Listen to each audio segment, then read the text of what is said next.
Sinabihan ni Claudine Barreto si Jody Santamaria na hindi magandang impluwensya ang aktres sa dati niyang asawa na si Raymart Santiago. Naglabas rin ng hinaing si Claudine dahil hindi man lang sila sinabihan ni Raymart at ang kanilang mga anak na may bago itong karelasyon. Sinabi nito na unfair dahil alam ng anak ni Jody ang tungkol sa relasyon nila ni Raymart. Ngunit hindi alam ng mga anak nila ni Claudine. Tinawagan ko si Jody.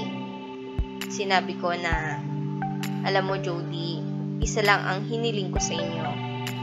Nasabihin nyo sa akin para maabisuhan ko yung mga anak ko. Kasi sinabi ko na mangyayari to. Artista kasi kayo. Sabi ko, ito yung iniiwasan ko. Yung mga lumabas na pictures na makita ng mga anak mo bago mo sinabi. Bago nyo sinabi sa amin.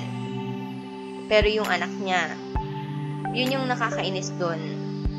Yung anak niya, si 30, inupo nila ni Raymart at in-explain na bagong boyfriend niya ulit. Diba? Parang ang bastos, no? Diba nakalimutan yung mga anak ko? Saad ni Claudine sa panayam sa kanya. Ayon pa kay Claudine ay mas maayos pa si Raymart noong nakipagrelasyon siya sa isang non-showbiz girl.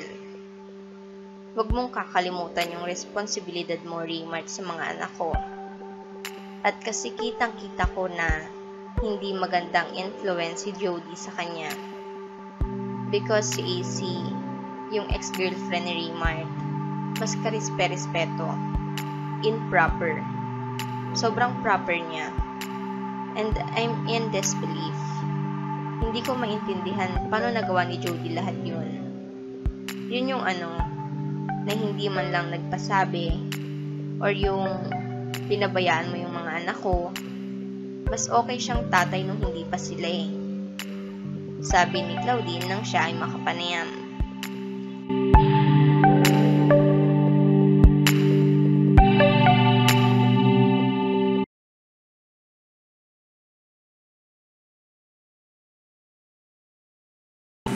Share for 5.